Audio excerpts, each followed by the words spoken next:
Les feux de jour LED ou DRL constituent un moyen naturel d'augmenter la visibilité de votre voiture et d'améliorer la sécurité des conducteurs comme des piétons. À partir de février 2011, l'usage de systèmes DRL sera rendu obligatoire sur les nouveaux modèles par une directive européenne.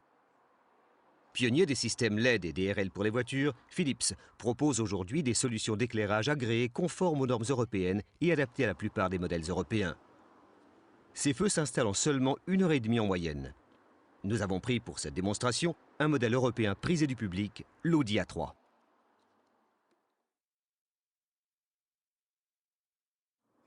Le kit de lampe contient un manuel d'utilisation ainsi que 2 modules DRL LED, 2 étriers de fixation, un boîtier de contrôle électronique plug and play et un connecteur à pression, ainsi que des accessoires de montage.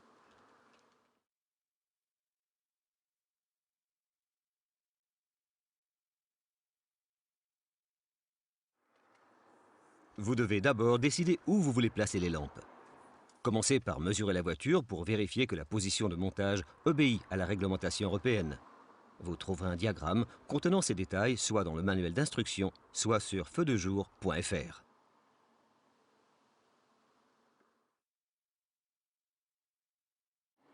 Pour certaines voitures, il peut s'avérer nécessaire d'enlever les calandres inférieurs pour monter les étriers.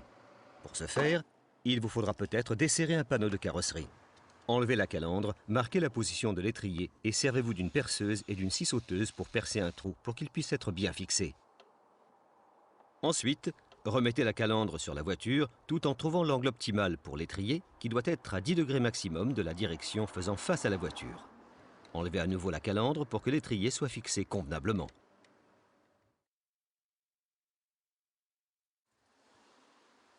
Pour certaines voitures, comme l'Alfa Romeo 159, il suffit de fixer les lampes directement sur le panneau de carrosserie. Une fois que vous vous êtes assuré que l'angle des lampes est à 10 degrés maximum de la direction faisant face à la voiture, marquez les trous sur l'étrier et percez-le ou vissez-le afin qu'il soit bien en place.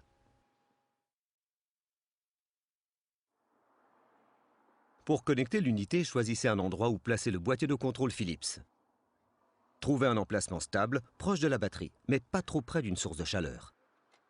Ne le fixez pas tout de suite. Ensuite, enlevez le couvercle de la batterie. Il est fortement conseillé d'enlever le câble négatif de la batterie avant de commencer à relier les fils. Commencez par connecter le fil rouge au pôle positif en vissant solidement. Ensuite, connectez le fil noir au pôle négatif de la même façon.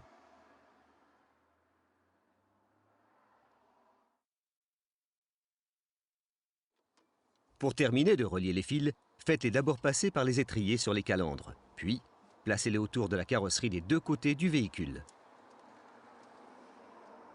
Prenez garde à éviter les surfaces coupantes, les sources de chaleur et les pièces mobiles.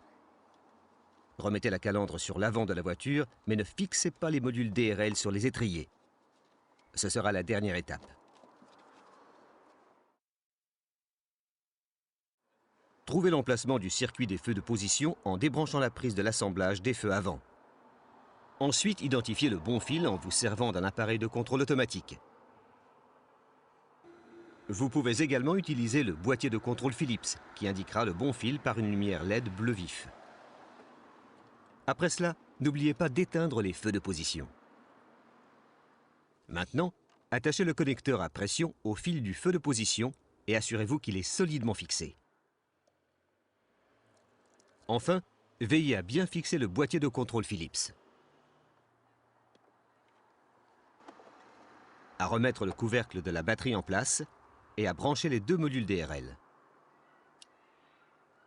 Vous pouvez désormais tester les lampes en démarrant le moteur. Après vous être assuré que tout fonctionne bien, vous pouvez fixer les modules DRL. Pour finir, attachez les fils restants avec les cordons fournis et resserrez les panneaux de carrosserie desserrés le cas échéant. Vos nouvelles lampes sont maintenant installées. Vous pouvez maintenant conduire avec une visibilité et une sécurité accrues et surtout, vous pouvez admirer le nouveau look de votre voiture. Pour plus d'informations, rendez-vous sur feudejour.fr.